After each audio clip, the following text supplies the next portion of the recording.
ৰাধে ৰাধে।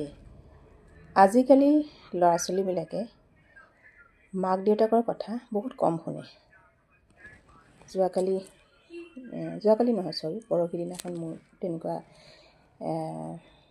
এহাল পতি পত্নী আহিছিলে। ল'ৰাটো 22 বছৰমান বয়স হৈছে বুলি কৈছে। মদ খাই বহুত তাণ্ডৱৰ সৃষ্টি কৰে। তাৰপাছত মই তেতিয়া মোৰ ওচৰলৈ আহোঁতে মই ক'লোঁ যে আপোনালোকে ল'ৰাজনক লৈ আহক, মই তাৰ দ্বাৰাহে কামখিনি কৰাব পাৰিম। তেতিয়া মাকে উত্তৰ দিলে যে ল'ৰাজনকতো মই আনিব নোৱাৰিম। তেতিয়া মই ক'লোঁ মই কি কৰিব পাৰিম, তেতিয়াহ'লে কি কৰিম আপোনালোকৰ? মই কৈছোঁ ঠিক আছে, আনিব যদি নোৱাৰে ল'ৰাটো শান্ত কৰাকৈ মই দুটামান কিবা টিপছ দিলোঁ। মাকে কৈছে মই এইকেইটা তাৰ লগত কৰিব নোৱাৰোঁ। তেতিয়া মই প্ৰশ্ন সুধিলোঁ কিয় কৰিব নোৱাৰে? আপুনিতো সৰুতে তাৰ কাৰণে বহুত কাম কৰিছিলে, এতিয়া ইমান সাধাৰণ মই দুটা কাম দিলোঁ, আপুনি কিয় কৰিব নোৱাৰে? কৰিব পাৰিব, আপুনি চেষ্টা কৰক।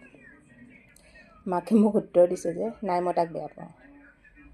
আপুনি যিটো ল'ৰাক 9 মাহ 9 দিন গৰ্ভত ৰাখি জন্ম দিয়ালে, সৰুৰ পৰা পেচাব পায়খানা আপুনি চাফা কৰি তাক ডাঙৰ দীঘল কৰাইছে, এই সাধাৰণ কাম দুটা আপুনি কিয় কৰিব? পাৰিব, নিশ্চয় পাৰিব।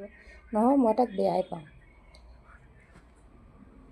তেওঁলোকে কামটো কৰিছেনে নাই মই নাজানো, সোধা নাই মই এতিয়ালৈকে।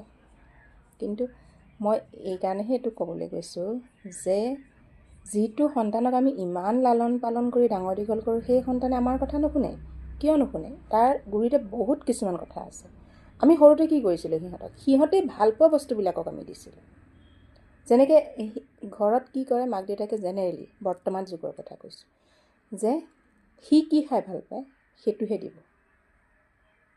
ঘৰখনৰ মুৰব্বীজনে কি খাই ভাল পায় প্ৰথমতে সেইটো চাব।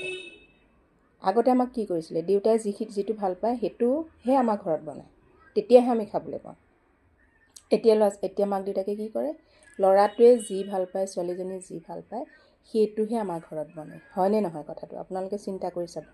আপুনি সৰুৰ পৰা ল'ৰাটোক প্ৰাধান্য দি আহিছে, নিজৰ সন্তানক আপুনি প্ৰাধান্য দি আহিছে। সৰুৰ পৰা সেই মানে যেতিয়া তাৰ জ্ঞান বৃদ্ধি হৈছে তেতিয়াৰ পৰা আপোনালোকে ল'ৰাটোৰ কথাই শুনি আহি আছে।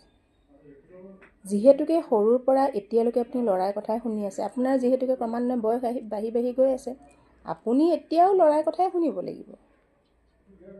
আমাৰ ভুল সেইখিনিতে। যদি আমি ল'ৰা ছোৱালী ভাল কৰিবলৈ চেষ্টা কৰোঁ, তেতিয়াহ'লে আমি সৰুৰ পৰাই সেইটো শিক্ষা দিব লাগিব। সিহঁতক প্ৰাধান্য দিয়াটো বন্ধ কৰিব লাগিব, আমাৰ মতে চলিব লাগিব। যেতিয়া আপুনি ভাবিব যে মাক দেউতাকৰ মতে চলিব, তেতিয়াহে সি বুঢ়া বয়সতো আপোনাৰ মতেহে চলিব। আমাৰ দুখৰ কাৰণে ল'ৰা ছোৱালী বহুত নষ্ট হৈ গৈছে। গতিকে মই সকলোকে অনুৰোধ জনাওঁ, আপোনালোকে এই কৰ্মবিলাক অলপ সলনি কৰক। সলনি কৰিলে তেতিয়া চাব আপোনাৰ ঘৰখনত সুখ অট'মেটিকেলি আহিব। জয় শ্ৰীৰাম, জয় হনুমান।